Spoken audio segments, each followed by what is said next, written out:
up guys, I'm Asian Manze, and in today's video I'm going to be reacting to Geography Now Bosnia. Now I don't know what I'm doing to reacting to Geography Now Bosnia because I don't even know a lot about the country. You know what? That gives me all the more reason to react to Geography Now Bosnia. I can't wait to find out about the country. Honestly, only thing I know about Bosnia is that it's in Europe. I think. I might be wrong. I don't know anymore. Like Bosnia, like when it comes to the the eastern side, like southern eastern side, there are so many countries that I just can't keep track. The Balkan Peninsula, is it a Balkan? No, I'm not sure. Next to Italy, around that area, it's just a bit more densely packed with countries, and I have no clue really. So yeah, let's find out what Bosnia has to offer. Let's get.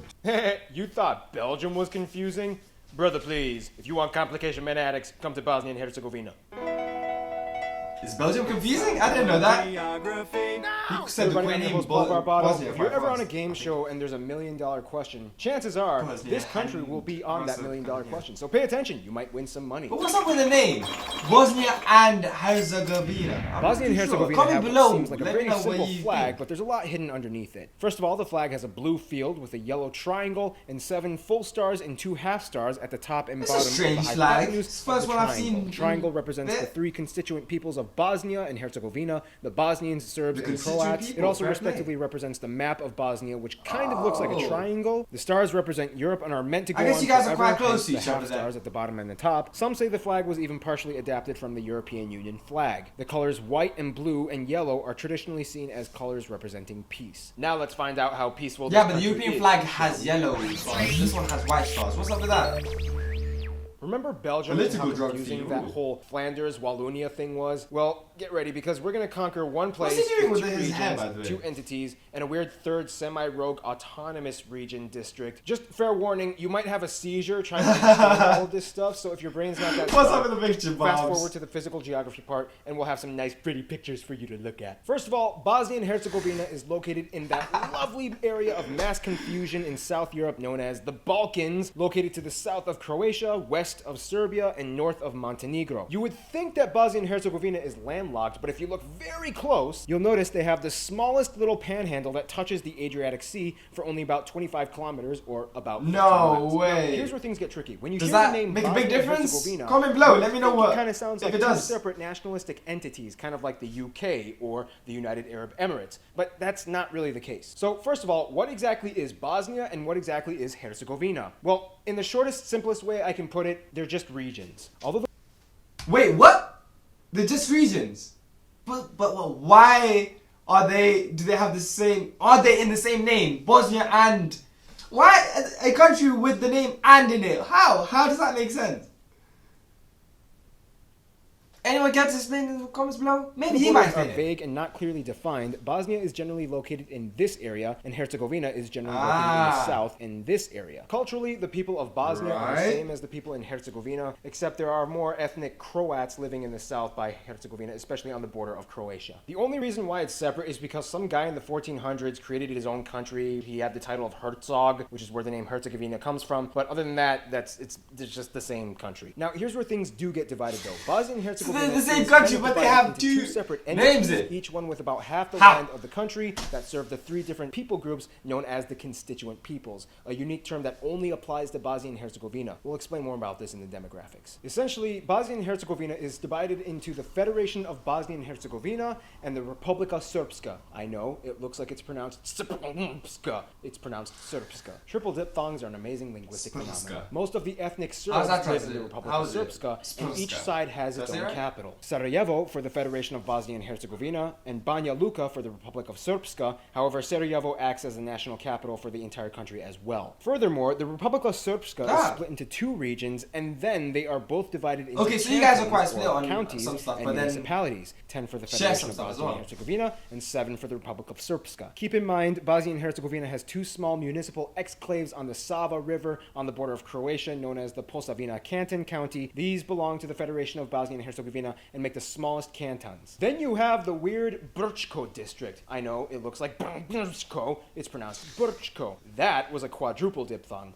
Gotta love these Slavic words. This place is kind of seen as like a neutral ground and kind of belongs to both entities, and it kind of governs itself. All of this was done to kind of alleviate the demographical tensions in the country after the Yugoslav wars in the 90s. However, the strategy behind it has always been kind of shaky in its foundations. Speaking of war, this place has a lot of lingering reminders of its brutal past. Like in Sarajevo, there's a tunnel museum and the Sarajevo Roses, which are mortar blasts in the sidewalk that were filled up with pink concrete. They do have a little small sense of humor though. They made an ironic iCar canned beef monument dedicated to the longest airlift raid attempt in history for nearly 3 years, in which humanitarian airlifts from all over Europe and especially in the UK would drop off food supplies that were often expired leftovers from previous wars that nobody wanted to eat. Many times the food contained pork that many of the Muslims in the country had to abstain from eating, so it was useless to them. It was literally the world's most sarcastic monument ever. Now, if you thought Bosnia and Herzegovina was pretty quirky with their land borders, then you'll notice that the actual land has a lot more tricks and gimmicks. Okay.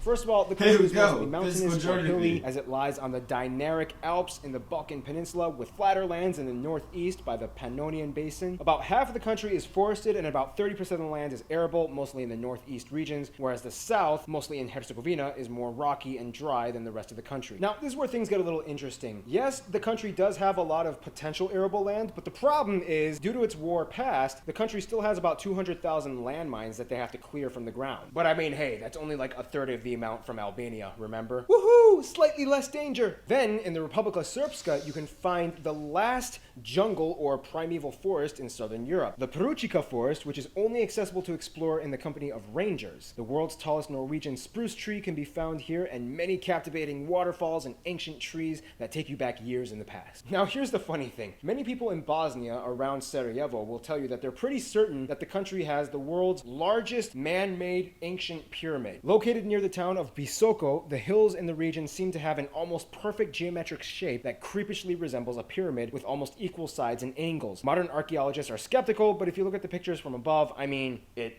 does kind of look like a pyramid. I don't know, you be the judge. Also, thanks to its mountainous terrain, Bosnia and Herzegovina was selected and hosted the 1984 Winter Olympics in Sarajevo. However, since then, the entire area, including the bobsledding trail, is all but completely abandoned and tagged with graffiti. It's actually kind of a popular tourist spot these days. Bosnia and Herzegovina just doesn't stop. I would actually quite like to go there. But the people here are even more complex.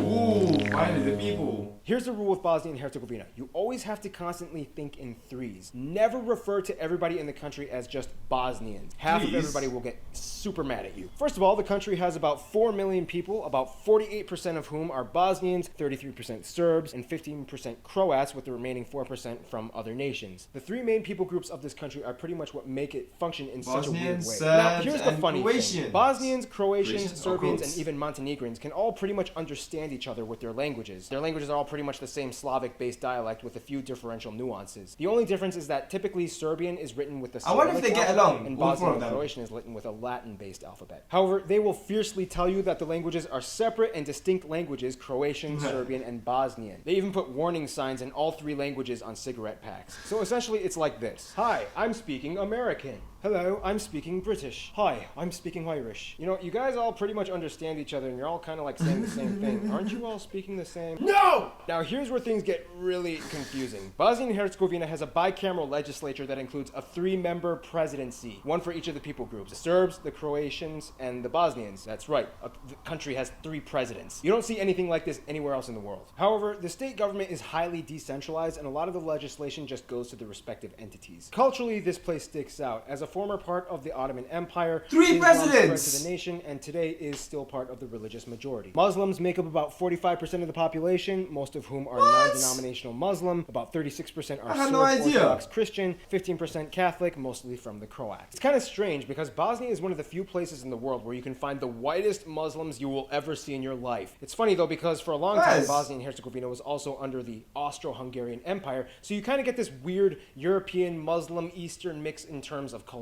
It's also kind of known as the place. I thought Turkey was the only kind of Muslim majority there. Yeah, that's kind of how the country interacts with itself. Now, how does it interact with the outsiders? Now, this is where things get very politically divisive because the country has a very deep history in alliances and enemies. Without getting into too much detail, essentially in the 90s, the country was in a straight-up war internally, and it was basically against all three people groups. After the war ended and the Dayton Agreement was signed, the country cooled off, kind of, and the people agreed to calm down a bit and stop killing each other and make a new country that had a full sovereign status as one, but with divided regions that were somewhat segregated. Did you get that? This was the best they could do, and I mean, honestly, with a country with that much internal animosity, it worked kind of well. It's like, look, we all hate each other, and we still do, but things have gotten a little too crazy, so let's just agree to stop all the chaos and hate each other in a distant yet constructive way so that our country can still make money and not get ridiculed by everyone else outside.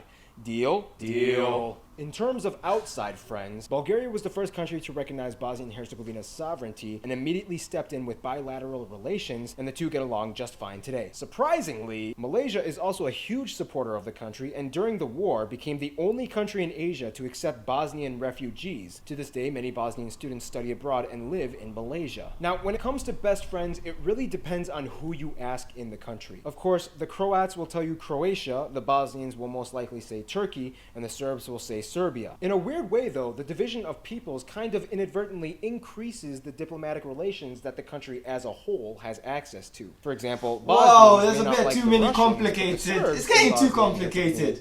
Therefore, the country as a whole benefits from the Someone needs relations to slow it that down one people for group me. engage in, regardless of how the second feels. Isn't that weird? It's like the friend of my enemy is by default my friend too. Welcome to Bosnia and Herzegovina. Many Bosnians have actually tried to contend for a unified central government all under one legislation. However, the Republic of Srpska is fiercely opposed to this. They only kind of reluctantly agreed to be under Bosnian and Herzegovinian sovereignty just by a few strands of hair. And they've even threatened that if Kosovo gains complete independence, they will have no problem annexing themselves back to Serbia, which would make Serbia look like this.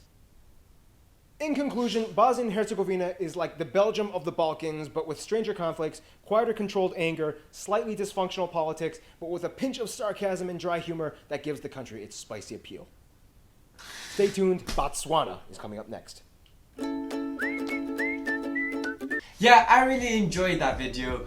Learning about Bosnia, learning about the culture it shares as well as the people. I had no idea it had 3 presidents. That's unbelievable. 3 presidents. I mean, and plus it basically has 4 types of people: the Montenegrins, the Slovaks, the Croatians, and the Bosnians.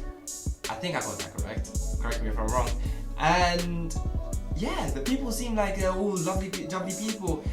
I am kind of glad that there is no tension around that area, and no one really wants their, independence that much. Where they're just like, no. You know what? I want to identify as independent. So, which is great, awesome. People like, it seems like you guys can collaborate a lot, and that's very good.